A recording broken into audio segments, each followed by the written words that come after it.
तो आज एक ऐसे एक्सपेरिमेंट के बारे में बात करते हैं जो सुनने में तो पुरानी एल्केमी की याद दिलाता है, लेकिन साइंस की दुनिया में एक नया कदम है।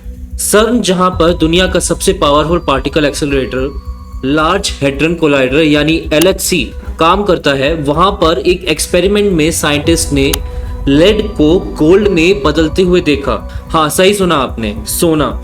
लेकिन ध्यान रहे, ये केमिकल रिएक्शन नहीं था, ये एक प्योरली न्यूक्लियर फिजिक्स का कमाल था। जो काम सदियों पहले एल्केमिस्ट ने सपने में भी नहीं सोचा था, उसे सर्न के साइंटिस्ट ने एक्सपेरिमेंटली दिखाया using the ALICE detector at the LHC। तो चलिए अब स्टेप बाय स्टेप समझते हैं।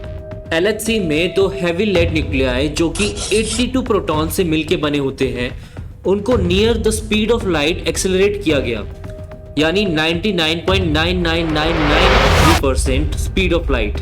और जब ये दो न्यूक्लियाई एक दूसरे के बहुत करीब से गुजरते हैं बिना डायरेक्टली टकराए, तब होती है अल्ट्रा इंटेंस इलेक्ट्रोमैग्नेटिक इंटरेक्शन। ये हाई स्पीड न्यूक्लियाई एक फ्लैटेंड फोटोन बर्स्ट जनरेट करते हैं, एक तरह का शॉर्ट लिव्ड फोटोन। और इन्हीं फोटोन पल्सेस की वजह से एक प्रोसेस ट्रिगर होता है, इलेक्ट्रोमैग्नेटिक डिसोसिएशन। इस प्रोसेस में न्यूक्लियस के अंदर के प्रोटॉन्स या न्यूट्रॉन्स एक्साइट हो जाते हैं और न्यूक्लियस अपने कुछ पार्टिकल्स लूज कर देता है। और यही है असली मैजिक मूवमेंट। जब एक लेड न्यूक्लियस जिसमें 82 प्रोटॉन्स होते हैं 3 प्रोटॉन्स लूज करता है, तो वो बन जाता है गोल्ड न्यूक्लियस जिसमें होते हैं 79 प्रोटॉन्स, यानी लेड बन गया गोल्ड। एलिस डिटेक्टर, जो यूजुअली हेड ऑन कोलिजन्स में हजारों पार्टिकल्स डिटेक्ट करता है, उसने इतने डेलिकेट इंटरेक्शंस सिर्फ 1 या 2 प्रोटॉन्स के लेवल पर भी एक्यूरेटली रिकॉर्ड किए। मार्को वैन ल्यूवन, एलिस के स्पोक्स पर्सन, ने भी ये कहा, it's impressive how ALICE handles both violent and subtle events so efficiently. Gold nuclei का काउंट कैसे किया गया, ये भी जानना जरूरी है। ZDCs यानी 0 डिग्री कैलोरीमीटर्स का यूज हुआ।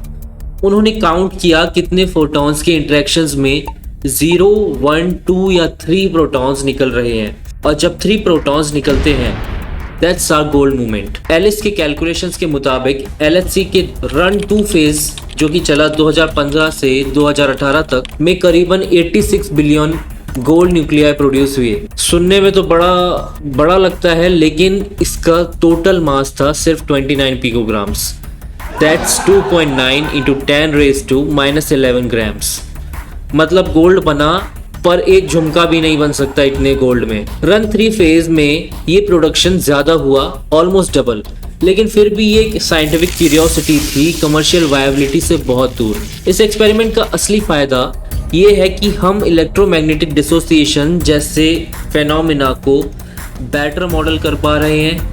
ये models not only help in nuclear physics but also in managing beam losses in colliders, जो कि परफॉर्मेंस और सेफ्टी के लिए क्रिटिकल होते हैं।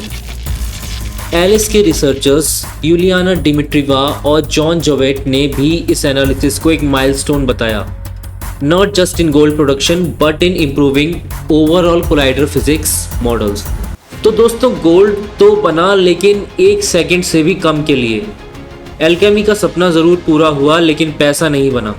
साइंस ने फिर एक बार दिखाया कि truth is more fascinating than myth. तो मैं प्रतीक आपको ऐसे ही साइंस के क्वांटम मैजिक और रियलिटी में लेता जाऊंगा। मिलते हैं अगले साइंटिफिक अपडेट में, तब तक के लिए रहिए क्यूरियस और अवेयर रहिए। जय हिंद।